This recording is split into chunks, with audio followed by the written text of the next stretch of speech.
네, 안녕하세요. 닥신TV 신재욱입니다. 오늘은 제가 이제 37인가 몇 살인가 먹었는데 한 37, 8년 살면서 제가 공부에 대해서 느낀 점들을 정리를 해보도록 하겠습니다. 한 10가지에서 한 15가지 정도 될 것 같고요. 제가 공부를 뭐 엄청 잘했던 사람은 아니에요. 근데 이제 공부를 그냥 적당히 잘했던 사람일 것 같습니다.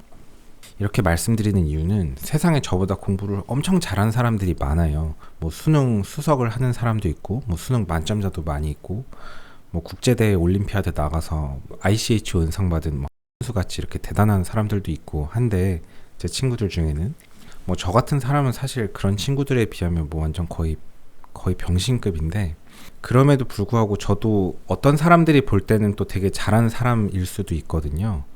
일단 간략하게 자기소개를 하면 저는 잠실중학교를 졸업하고 저 때는 뭐 한성과학고 정도 들어가면 그래도 공부 꽤 잘하는 그런 이미지였고, 뭐 사실 들어가는 게 그렇게 대단한 건 아니었는데 뭐 들어가서 또 어떻게 하다 보니까 뭐 포항공대 전자전기공학부를 가게 됐고, 가서는 그리 적성이 잘 맞지 않았고 제 길이 아닌 것 같아서 계속 좀 다른 길을 하려고 노력을 했었고, 가천대학교 의학전문대학원을 들어가게 됐고, 지금은 그냥 뭐 유튜브에서 중고차 관련된 컨텐츠를 만들면서 그냥 이런저런 일 하면서 먹고 살고 있습니다. 그래도 내가 어느 정도 한 사람이다라는 걸 밝히고 얘기를 해야 이런 얘기가 좀 받아들여질 거 아니에요.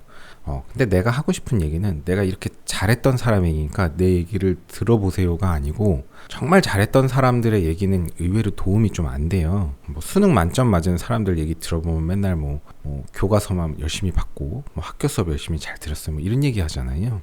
그런 얘기가 별로 와닿진 않잖아요. 제가 느꼈던 이런 노하우들을 하나의 영상으로 좀 정리를 해볼게요.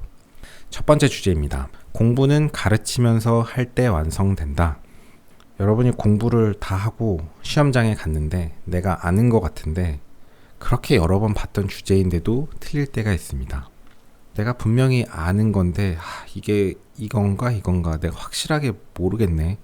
그렇게 많이 봤던 문제인데 내가 이걸 왜 틀릴까, 왜 헷갈릴까 하면서 결국은 틀리고 나올 때가 있어요. 이런 걸 방지하기 위해서는 다른 사람을 가르쳐 보면 됩니다. 사실 내가 정확히 알고 있는지 모르고 있는지를 파악하는 게 어떤 공부의 과정인데, 남을 가르치다 보면 내가 알고 있는지 모르는지를 알게 되고, 내가 알고 있는 지식들을 잘 조리 있게 정리하게 돼요. 누군가에게 이 지식을 가르칠 수 있다? 그러면 그 공부가 이제 끝난 게 됩니다. 그게 아주 충분 조건인데요.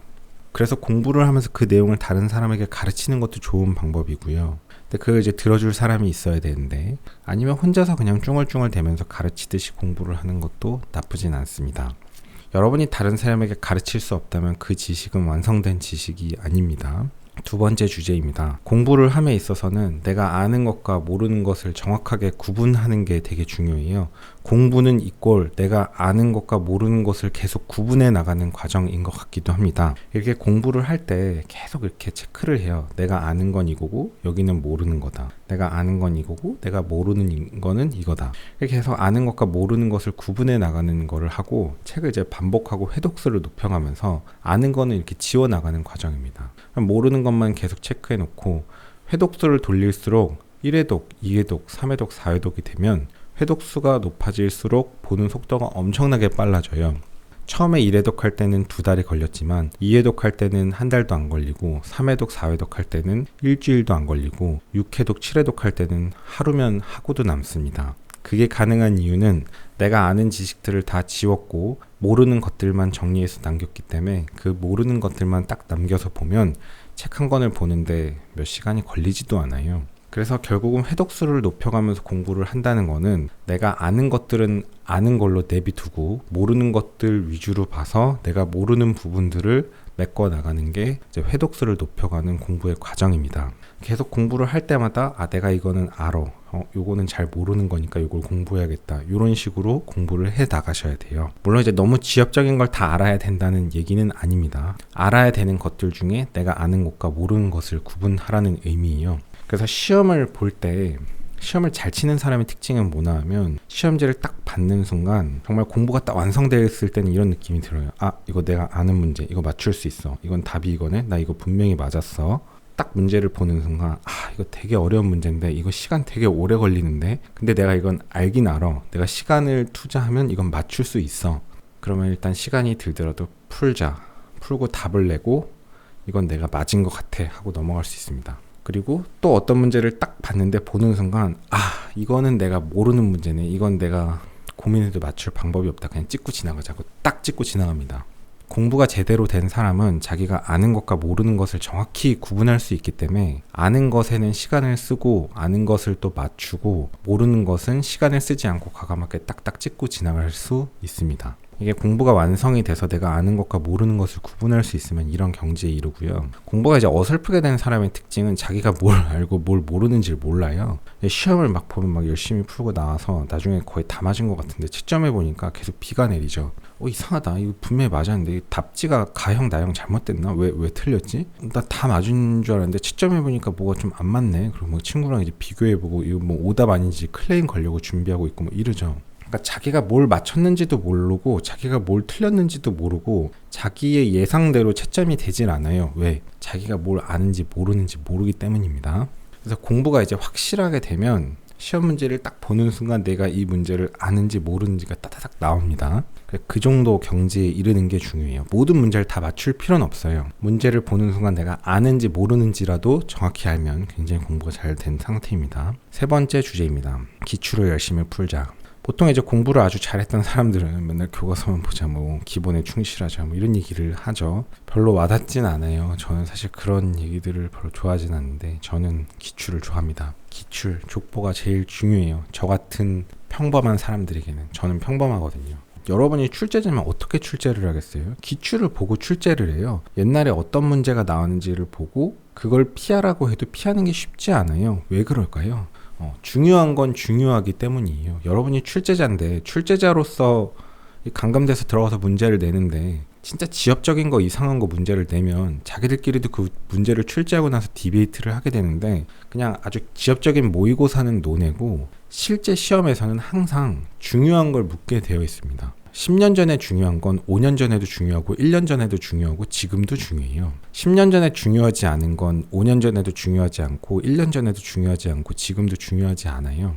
그게 족보입니다. 시험에는 중요한 게 나오고 그게 족보고 결국은 그 족보는 반복될 수밖에 없어요. 모든 시험은 문제은행이라는 게 있습니다. 그 문제은행을 벗어날 수 없어요. 문제은행을 벗어난다고 얘기하는 사람들은 보통 공부가 잘 안 된 사람들입니다. 그러니까 그 문제 단순히 그 답만 외우고 있기 때문에 문제가 이제 탈족을 했다고 느끼는 거지, 우리가 기출 문제를 공부한다는 건 그 문제 그 답만 그대로 외운다는 개념이 아니에요. 그 문제를 보고 그 답이 왜 그렇게 나왔는지를 알고 그 주변 지식을 공부하는 게 기출 문제를 공부를 하는 거죠. 그렇게 나오면 그 범위를 피해 갈 수가 없어요. 시험이라는 건. 매 기출 문제를 보면 보통은 한 3개년치 기출 문제를 보면 항상 그 3개년치 안에서 돌고 돕니다. 기출 문제는 10개년치를 볼 필요가 없어요. 최신 기출 문제를 볼 필요도 없어요. 옛날 3개년치 봐도 되고 지금 3개년치 봐도 되고 아무거나 3개년치 보면 됩니다. 공부 못한 애들 특징이 꼭 최신 무슨 경향 뭐 이런 거 좋아하는데 20년 전 문제나 10년 전 문제나 지금 문제나 차이는 없어요. 그런데 기출은 항상 중요합니다. 그게 기출이 노른자거든요. 계란으로 치면. 그래서 기출 풀자. 이게 세 번째 주제입니다. 네 번째 주제 하나 더 추가해볼까? 네 번째 주제는요, 지금 제가 추가했는데 공부를 할 때는 항상 중요한 거를 위주로 공부하고 중요하지 않은 거는 좀 배제를 하는 버릇을 들여야 됩니다. 계란으로 치면 노른자가 있고 흰자가 있는데 계속 노른자를 위주로 찔러야 돼요. 노른자를 차차차 계속 찔러서 노른자를 다 맞추면 됩니다. 그 이제 중요한 것들을 다 맞추라는 거죠. 그 족보, 기출, 계속 나오는 것들. 근데 모든 시험은 항상 그 변두리 문제들이 존재를 하긴 해요. 소위 얘기해서 짱돌 문제들. 출제자는 이제 그런 문제를 낼 수밖에 없기는 합니다. 왜냐하면 변별력을 두기 위해서. 결국 그렇게 짱돌 문제들을 좀 맞춰야 이제 상위권으로 올라갈 수 있기는 한데, 그런 짱돌 문제를 맞추는 게 상위권으로 가는데 어떤 충분 조건은 아니에요. 필요 조건이 있습니다. 무엇이냐? 노른자를 다 맞춰야 돼요. 남들이 다 맞추는 문제를 다 맞추고 그 다음에 짱돌 문제를 맞추면 좋지, 짱돌 문제를 맞추려고 남들 다 맞추는 문제를 틀리고 들어가면 이거는 따라갈 수가 없습니다. 남들이 다 맞추는 문제, 계속 나왔던 족보, 그것만 맞추면 돼요. 여러분 보는 시험이 어떤 시험이냐, 얼만큼 잘 봐야 되는 시험이냐에 따라서 다른데, 무조건 잘 보고 최상위권 1%, 그 1% 안에서도 더 잘 봐야 되는 시험이다 이러면 노른자를 다 맞춰야 되고 이제 짱돌도 좀 맞춰야 좋은데, 대충 한 몇 프로 안에 들어야 된다거나 혹은 뭐 꽈락만 면해야 되는 시험이다라고 하면 그냥 흰자 같은 그 짱돌 문제들은 그냥 버리고 가시면 됩니다. 시험 종류에 따라서 공부 스타일이 바뀌어요. 어쨌든 공부를 함에 있어서 그 노른자를 계속 파야지, 흰자들, 내가 이제 진짜 최상위권으로 가겠다고 이상한 지엽적인 것들만 계속 정리하고 있으면 보통은 공부 못하는 사람들의 특징입니다. 진짜 아주 잘하는 사람이거나. 그래서 뭐다? 중요한 거를 계속 반복해서 공부해야 된다. 이해 가시나요? 무슨 얘기인지? 5번째 주제입니다. 인간의 능력은 비슷비슷하다.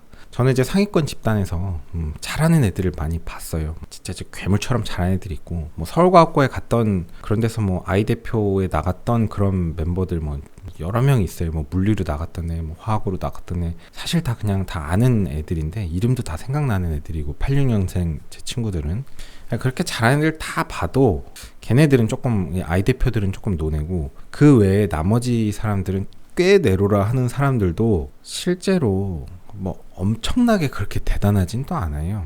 그러니까 인간의 능력이 뛰어난 사람이 있긴 있거든요. 뛰어난 사람들이 좀 있긴 있어요.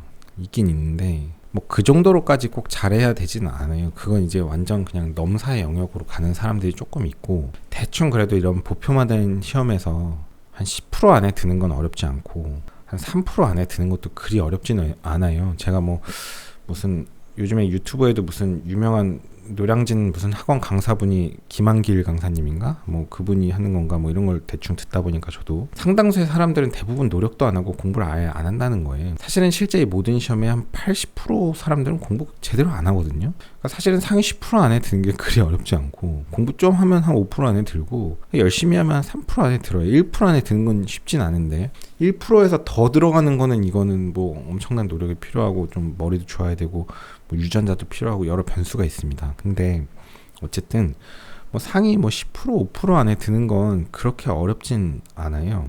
인간의 능력이 다 비슷비슷하고 그 정도까지 들어가는 거는 적당히 열심히 하면 사실은 될 수 있습니다. 근데 보통 그 정도로 열심히 해본 적이 없기 때문인 경우가 많은 것 같아요. 그러니까 내가 그 정도로 열심히 해서 그 정도의 성과를 내본 적이 없으니까 저쪽은 아예 어나더 레벨일 거야 라고 생각을 해서 아예 범접하지 못하는 거지, 사실 인간의 능력이 엄청 다르진 않아요. 저는 이제 잘하는 애들을 많이 봤고, 걔네들도 맨날 뭐 그냥 좀만 돌아서면 다 까먹고, 물어보면 뭐 아무것도 모르고, 뭐 결국은 이렇게 반복을 하면서 시험장에 가는 거고, 시험 보고 돌아서면 또 다 까먹고, 사람이 다 그렇거든요. 다 그래요. 제 친구들도 보면.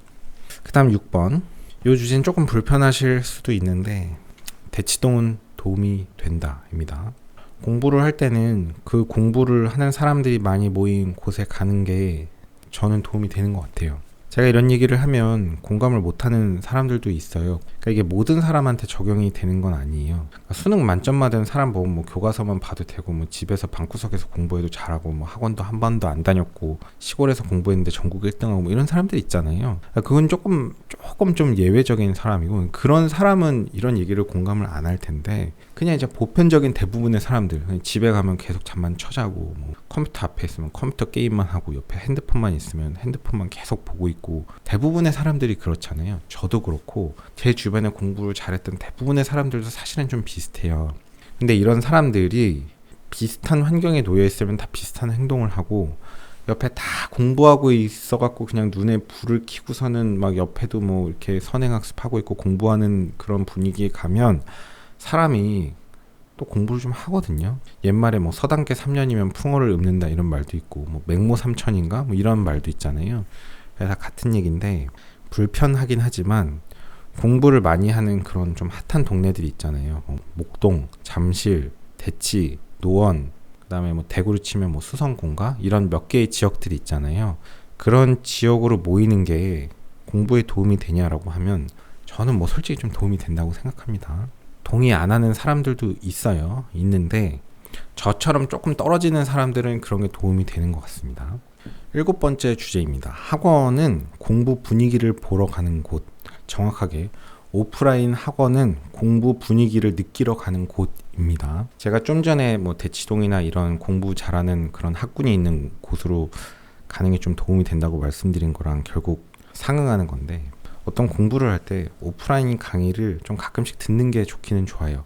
그 오프라인에 가서 어떤 컨텐츠를 듣는, 그 강의를 듣는 게 중요한 게 아니고, 오프라인에 가서 그 주변에 공부하는 사람들을 가끔씩 만나서 그 분위기를 느끼고 오는 게 중요하거든요. 되게 나태해지고 루지해지고 이러다가도 뭐 일주일에 한 3번 학원에 가서 강의를 듣는데 옆에 다 열심히 하는 애들 보고 나면 또 정신이 바짝 들고 자기 자신을 채찍질을 하게 되거든요. 그래서 학원은 학원의 어떤 공부의 컨텐츠를 얻으러 가는 게 아니고 공부의 그 분위기를 얻으러 가는 겁니다. 그렇게 생각합니다. 그게 7번째 주제고요. 8번째 주제는 동영상 강의는 도움이 된다입니다. 저는 이제 사교육을 또 좋아해요. 사실 저는 공교육을 솔직하게 그리 좋아하진 않는데, 공교육은 어떤 교육적인 목적이 좀 다르잖아요. 그러니까 교육의 컨텐츠에 대해서는 사교육을 따라갈 수가 없다고 생각해요. 공교육이 나쁘다 이런 개념이 아니고 지향하는 방향이 다르기도 하고 뭐 시스템의 목적이 다르니까.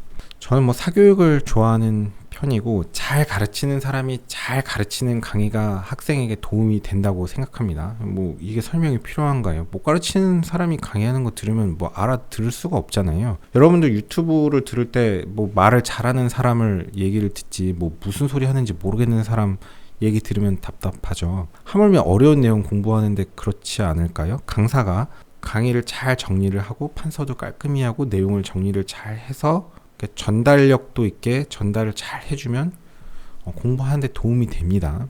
그래서 저는 사교육을 좋아하는 편이고 좋은 강의를 듣는 게 좋아요.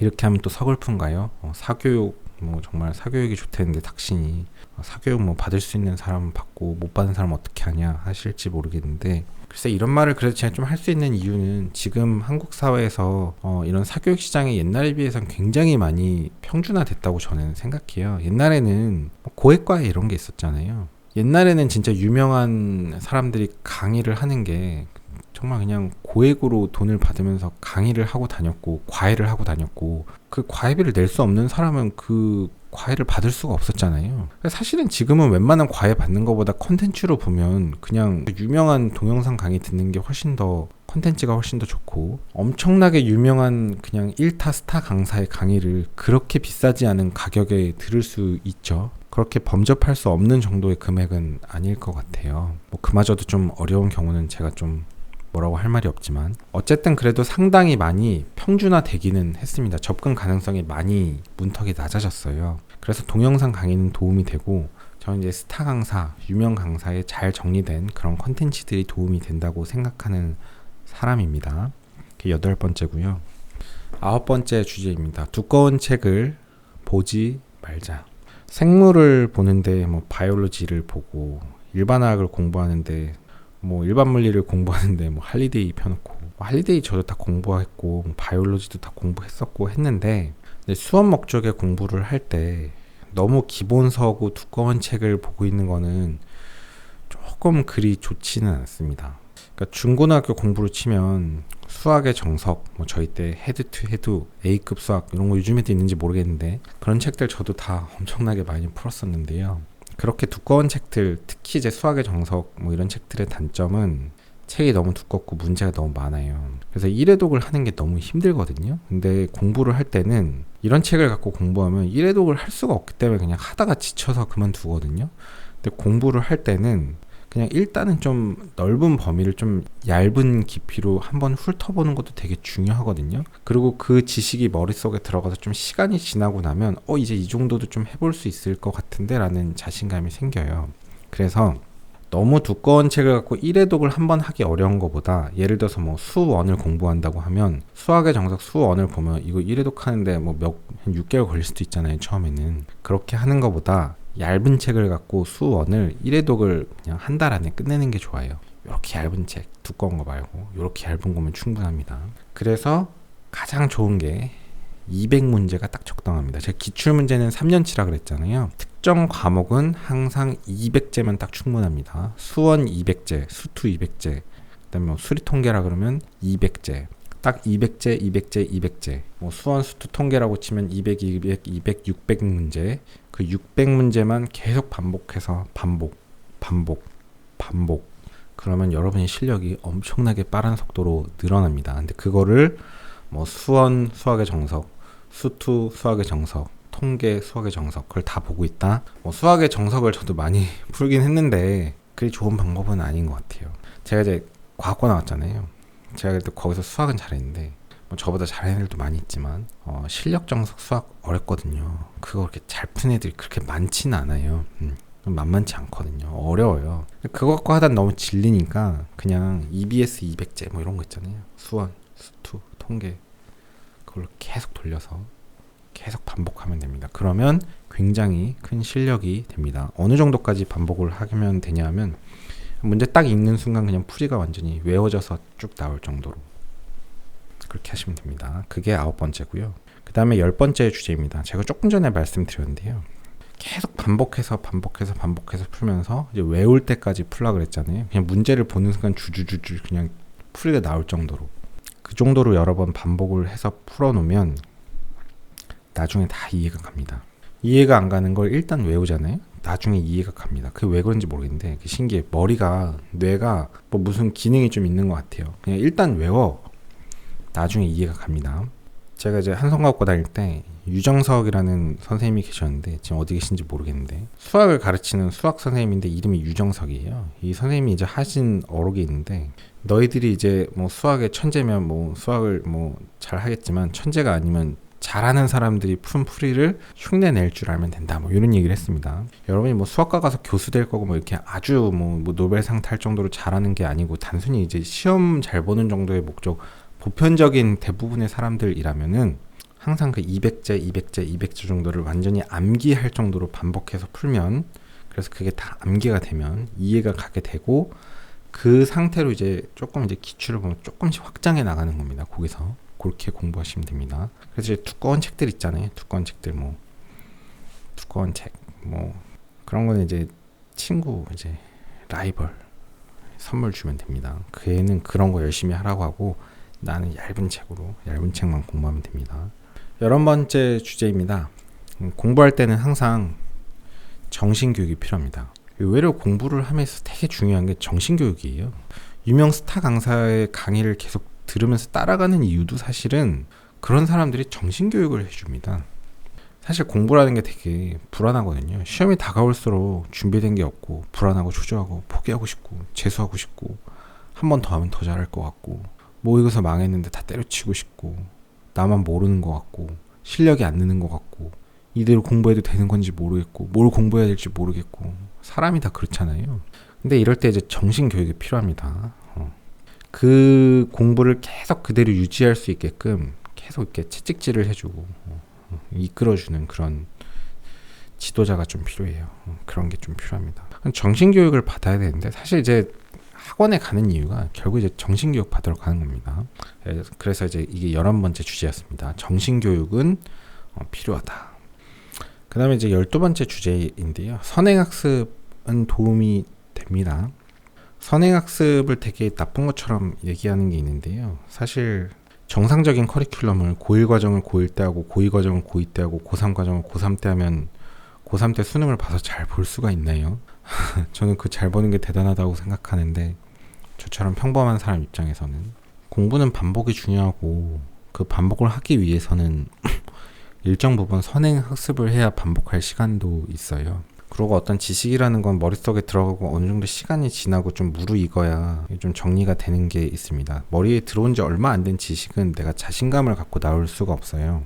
그래서 특히 이제 수학이나 과학 같은 경우는 그 어떤 나이에 어떤 시기에 절대적인 그 레벨이라는 게 존재하지 않고 저처럼 평범한 사람에게는 조금 선행학습하는 게 큰 도움이 되는 것 같습니다. 사실 선행학습이라 그러면 되게 어감이 나쁜데 선행학습은 결국 이제 예습이에요. 예습을 하는 게 나쁜 건 아니죠. 선행학습하고 예습하는 거를 나쁘다고 하는 사람이 있는데 나쁜 거 아닙니다. 하지 말라고 하세요. 여러분은 선행학습 하시면 됩니다. 하는 게 무조건 이득이에요.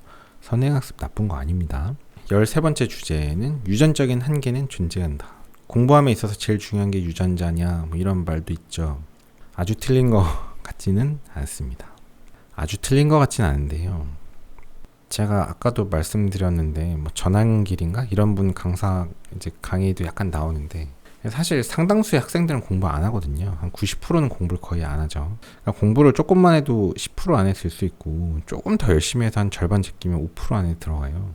좀 더 열심히 하면 3% 안에 들고 조금 더 열심히 하면 한 1% 안에 들어갈 수 있는데 이게 상위 한 10%에서 5%까지 들어가는 거는 유전자가 그렇게 절대적인 것 같지는 않고요. 한 1%까지 들어가는 거는 좀 유전자가 필요하지 않을까 싶습니다. 솔직하게는 1%에서 더 그 안으로 들어가는 거는 유전자의 비율이 굉장히 크다고 생각합니다. 사람이 열심히 하고 옵세시브하고 착실하고 공부를 반복해서 잘하는 것조차도 사실은 유전자냐? 저는 좀 유전적인 요소가 있다고 생각합니다. 우리가 어느 정도 노력을 하면 유전적인 부족함이 있더라도 10% 안에 들고 5% 안에 들고 한 3% 안에까지 가는 건 제 생각에 어느 정도 노력으로 좀 커버할 수 있다고 생각하는데 상당수의 사람은 노력도 안 하니까 그래서 그 정도의 퍼센트 안에 들고 본인의 어떤 센스와 재능에 의해서 삶을 얼마든지 바꿀 수는 있지 않을까요? 그렇게 생각합니다. 그렇지 않으면 너무 암울하잖아요. 13번째 주제. 제가 예전에 말씀드린 적이 있는데 제가 옛날에 제일 공부 열심히 하던 시절이 저 때는 저는 이제 송파도서관에 가서 공부를 많이 했어요. 송파도서관이 아침에 문 여는 게 지금 정확히 생각 안 나지만 뭐 하절기는 6시, 뭐 동절기는 7시 뭐 이런 식이었던 것 같습니다. 제가 이제 80년대 중반생인데 제가 옛날에 송파도서관에 문 열 때 딱 가면은 옛날에는 번호표를 뽑고 들어갔고 번호표를 뽑는 게 순서대로 자리를 순서대로 받았어요. 요즘에는 이게 내가 번호를 어느 좌석을 할지 지정을 해서 하는 걸로 알고 있는데 옛날에는 끝에부터 순서대로 받았습니다. 상위 한 20등 안에 들면 맨 끝에 창가 자리로 쭉 들어가요. 신재욱이는 항상 상위 한 20등 안으로 송파도서관 문 열 때 들어가던 사람입니다. 그래도 제가 이래봬도 왕년에 공부할 땐 많이 했어요. 그래서 공부를 아침에 그렇게 문 열 때 딱 들어가서 하루 종일 쫙 하고 뭐 잠깐 커피 마시고 쉬고 뭐 점심 먹고 그러다 오후 한 2-3시쯤 되면 그때부터 이제 공부를 도저히 못하겠다는 생각이 들거든요. 그러니까 공부가 진짜 잘 됐을 때는 약간 머리도 좀 띵하고 어지럽고 이젠 진짜 못하겠다라는 생각이 들어요. 근데 이렇게 보면은 은밀하게 잘 따져보면 진짜 공부를 한참 할 때도 하루에 8시간 공부한 적은 거의 없는 것 같습니다. 그러니까 공부를 내가 제일 많이 하던 시절에 제일 집중해서 그냥 하루 종일 공부만 하던 시절에도 8시간을 공부한 적은 거의 없는 것 같고요. 그러니까 눈 뜨고 책 펼쳐놓고 앉아있는 이런 시간을 얘기하는 게 아니고 진짜로 집중을 해서 정말 공부다운 공부를 하는 시간은 8시간을 할 수가 없어요. 냉정하게 보면 하루에 4시간만 해도 대성공. 그냥 지금은 하루에 2시간만 하는 게 목표입니다. 그것만 해도 대단한 거예요. 그러니까 실제로 집중을 해서 공부하는 시간이 그리 많지는 않아요. 쉽지 않은데 그러다 보니까 이제 사교육이나 동영상 강의를 좀 의존하게 됩니다. 왜냐하면 어차피 하루 종일 내가 집중해서 할 수는 없기 때문에 어느 정도 시간은 좀 강의에 의존하고 어느 정도 시간은 스스로 공부를 좀 하고 뭐 이런 식으로 좀 이렇게 좀 비율을 조절하는 겁니다. 그러니까 실제로 진짜 집중해서 공부하는 시간이 생각보다 그리 많지 않아요. 그 다음에 14번째. 스터디는 잘못하면 독이 된다. 저는 공부할 때 거의 스터디를 안 했는데 스터디를 좋아하는 사람들도 있죠. 저는 뭐 의학전문대학원 시험 준비할 때는 진짜 혼자 공부했거든요. 밥도 혼자 먹었고 독서실도 혼자 다녔고 그냥 하루 종일 아무랑도 말을 안 했어요. 하루 종일. 뭐 스터디가 도움이 되냐 마냐는 사람에 따라서 좀 호불호가 있을 것 같은데 스터디는 자칫 잘못하면 굉장히 큰 독이 될 수 있다고 생각합니다. 저는 그렇게 생각해요. 15번째 주제입니다. 제 주변에 이제 공부 잘하는 애들이 많았는데 지금 이제 나이 좀 어느 정도 처먹고 나서 보니까 그 공부 순서대로 꼭 잘 돼 있진 않습니다. 공부를 아주 잘해서 아주 상위권으로 가 있는 애가 있고요. 공부는 그냥 좀 지지부진한데 지지부진한 대로 계속 공부를 해서 계속 상위권으로 가는 애도 있습니다. 그러니까 약간 토끼처럼 빨리 뛰어가서 위로 가는 애도 있고요. 거북이처럼 느린데 계속 가니까 결국 위까지 올라가는 애가 있습니다. 옛날엔 잘했는데 계속 공부를 하지 않으니까 뭐 그런 걸로 뭐 이렇게 우열을 가리긴 그렇지만 예전만 좀 못한 것 같은 사람도 있습니다. 그래서 한 번의 시험과 이런 게 인생에 다 결정하진 않아요. 뭐 대학에 가는 게 또 다는 아니고 대학에 가서 또 그 다음에 시험이 있고 또 다음에 시험이 있어요. 계속 또 여러 번의 기회가 없진 않습니다. 그래서 계속적으로 자기의 상황에서 끝까지 노력하는 게 자기 발전에 도움이 되긴 할 겁니다. 이 신재욱이도 제가 속했던 집단에서 항상 뭐 제가 이제 물리나 이런 건 웬만한 사람 거의 다 쳐바르고 다니긴 했지만 모든 공부를 그렇게 다 잘하고 막 내신이 좋고 뭐 그렇지는 않았어요. 뭐 되게 이렇게 저렇게 좀 뭐 어려움도 있고 뭐 이랬는데, 저 같은 경우는 그래도 또 아주 끝까지 계속 완주를 하는 약간 그런 상황이라서 이 나이 처먹도록 꾸역꾸역 조금씩 발전하면서 살고 있거든요. 저 같은 사람도 있습니다. 여러분은 뭐 어떤 삶을 사실 건가요? 이렇게 좀 나이 처먹고 좀 늦게까지 공부하면서 커리어가 좀 늦어지면 단점은 이 정도로 정리를 해보도록 하겠습니다. 저는 공부를 아주 잘했던 사람은 아니에요. 그냥 적당히 했던 사람인데, 그냥 적당히 했던 사람으로서 제가 지금까지 살면서 느꼈던 공부에 관한 이런저런 사항들을 정리해 드렸습니다. 도움이 되셨으면 좋겠고, 오늘도 긴 영상 봐주셔서 감사합니다. 수고하셨습니다. 고속도로 1차로는 앞지르기 차로입니다. 계속 주행을 하시려거든 주행차로로 내려오십시오. 앞지르기 차로 계속 주행은 단속 대상입니다.